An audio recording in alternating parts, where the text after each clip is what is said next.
Europe Soir. Et c'est maintenant sur Europe 1 le face-à-face, le débat d'Europe Soir, Isabelle Millet. Face-à-face, Ombline, entre Nicolas Béthaud de l'Opinion et Sylvain Courage de l'Obs. Bonsoir à tous les deux. Bonsoir. Alors on va revenir sur les propos d'Emmanuel Macron en Algérie. On en a parlé dans le journal. Il a qualifié la colonisation de crime contre l'humanité. Propos qui ont suscité un tollé à droite, qu'il a tenté de justifier cet après-midi.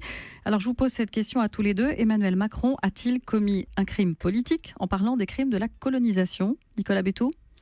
Un crime, non. Une faute, probablement à plusieurs égards. D'abord, une faute au regard de ce qu'est la définition du crime contre l'humanité. C'est l'organisation de l'assassinat, l'extermination, la réduction en esclavage, la déportation ou tout autre acte inhumain en exécution d'un plan concerté à l'encontre d'un groupe de population civile. Bon, la colonisation ne relève d'aucun de ces chefs, entre guillemets, d'accusation. Et donc, on ne voit pas comment est-ce qu'il peut qualifier de façon générale la colonisation de crimes contre l'humanité. Ça, c'est pour, disons, la référence juridique au sens très large.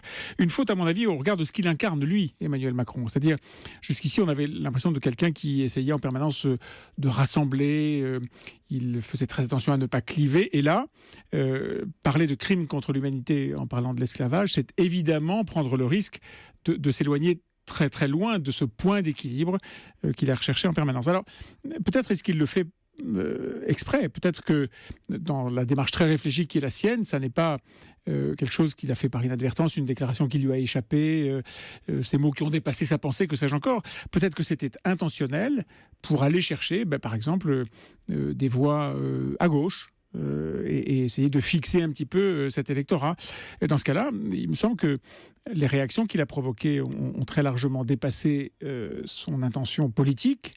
Et d'ailleurs, on le voit, Isabelle le rappelait il y a un instant, il a été obligé de corriger avec une déclaration vidéo un peu figée, un peu statique. Enfin, c'était un peu étrange comme manière de procéder.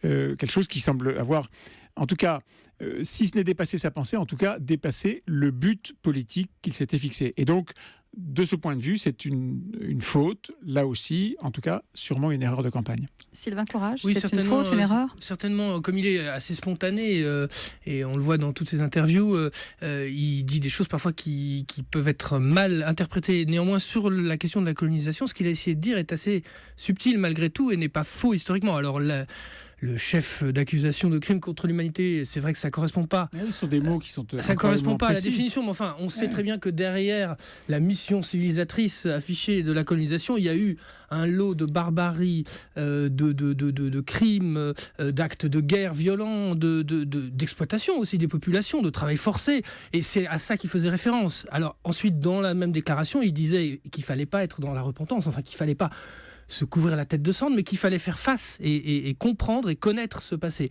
Alors c'est vrai que c'est un sujet très inflammable et que la complexité de ce qu'il a voulu dire ne résiste pas aux arguments massus du Front National et de la droite qui, tout de suite... l'accuse d'être un traître à l'histoire de France, simplement parce qu'il a voulu dire que la colonisation n'était pas qu'un lit de roses.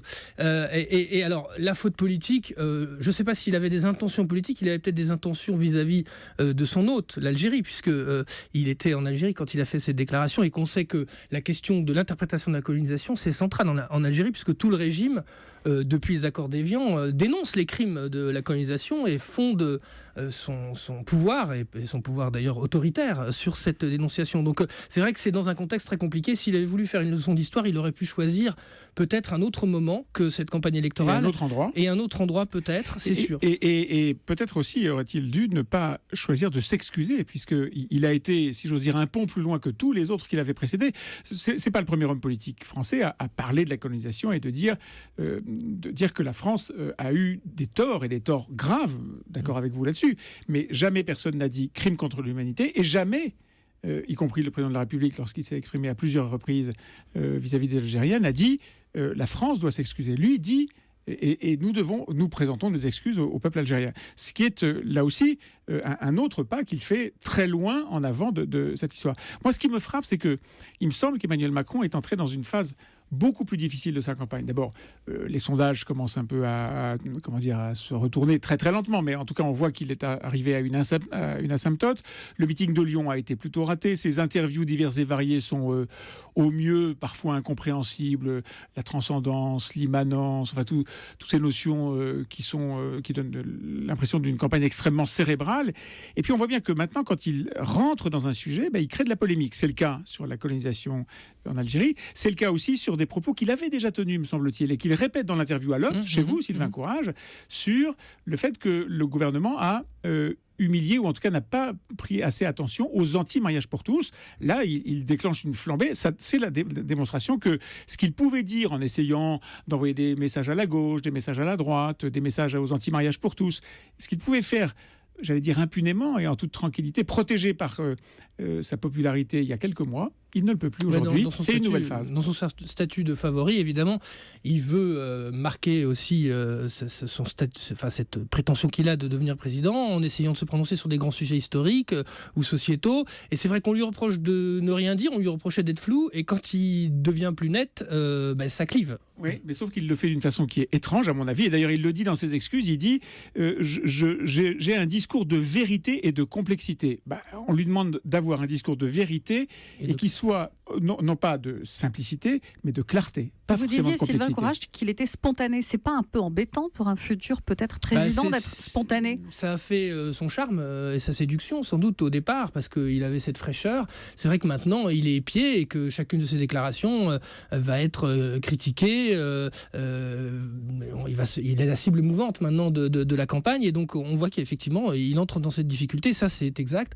Maintenant, ce qu'il a dit sur les deux sujets qu'on a évoqués, c'est-à-dire la colonisation et la question du mariage homosexuel, c'est pas faux. C'est-à-dire que Non, c'est faux. Je remarque que il dit pas des choses fausses. Voilà, il devient aujourd'hui une cible, et il ne peut plus parler avec la légèreté et la complexité à la fois qui était la sienne auparavant. Eh bien, merci beaucoup à tous les deux. François Clémenceau, on se tourne vers vous maintenant. François, l'Allemagne accueille aujourd'hui à Bonn les chefs de la diplomatie du G20. C'est l'occasion pour les responsables américains et russes de se voir pour la première fois et d'essayer d'y voir plus clair sur leurs intentions vis-à-vis de l'Union européenne.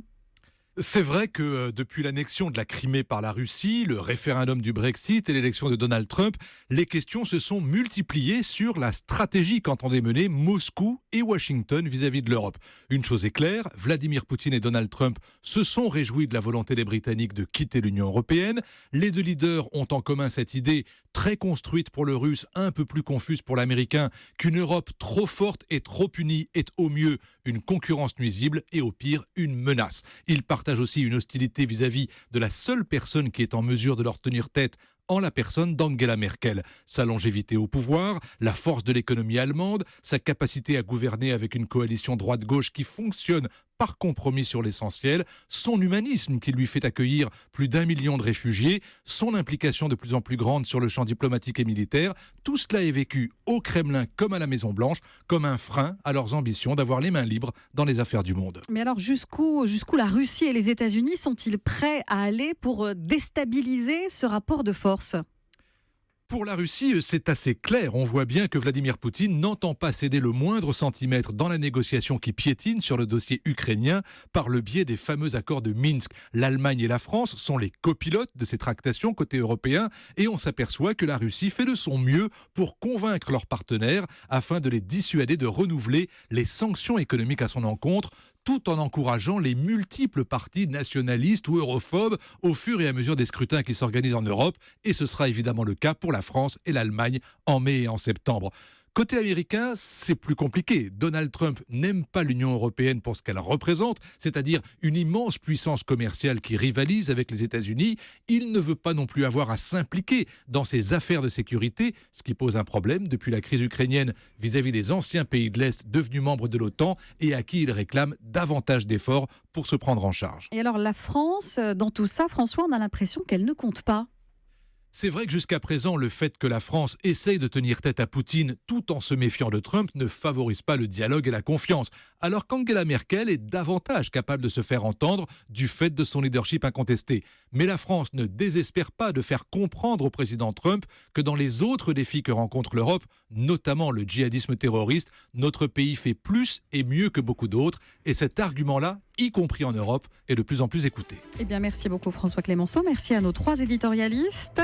Et dans un instant sur Europe 1, les médias, le ZAP et Nicolas Canteloup.